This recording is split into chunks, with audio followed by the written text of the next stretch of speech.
১০ বছর পর আবারও বড় পর্দায় ফিরছে ভারতীয় সিনেমার ইতিহাসে স্থান পাওয়া ব্লকবাস্টার ফ্র্যাঞ্চাইজি বাহুবলী। তবে এবার কোনো নতুন গল্প নয়।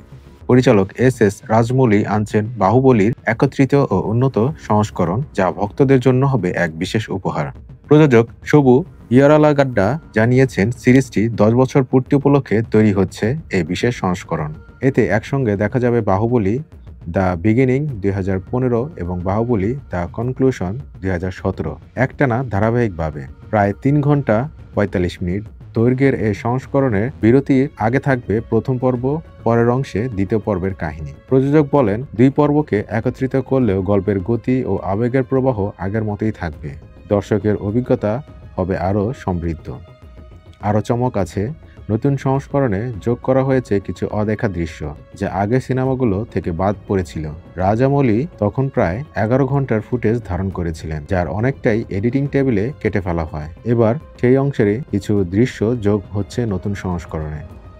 যদিও বাহুবলী ৩ এখনও আনুষ্ঠানিকভাবে ঘোষণা করা হয়নি। প্রযোজক সবু ইয়ারালাগাড্ডা ইঙ্গিত দিয়েছেন, এটা তৃতীয় পর্ব নয়, বরং বাহুবলীর জগৎকে নতুনভাবে উপস্থাপনের শুরু। ভবিষ্যতে এই গল্প আরও এগোতে পারে।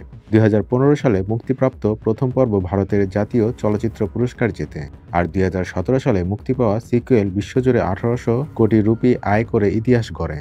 উল্লেখযোগ্য বিষয় হলো, পুনঃমুক্তির আগে নেটফ্লিক্স থেকে আগের ২ পর্ব সরিয়ে নেওয়া হয়েছে, যাতে দর্শকরা আবারও সিনেমা হলে গিয়ে মহাকাব্যিক অভিজ্ঞতা উপভোগ করতে পারেন। বাহুবলী দ্য লেজেন্ড রিটার্নস নামে এই বিশেষ সংস্করণ ৩১ অক্টোবর ভারতের প্রেক্ষাগৃহে মুক্তি পাচ্ছে।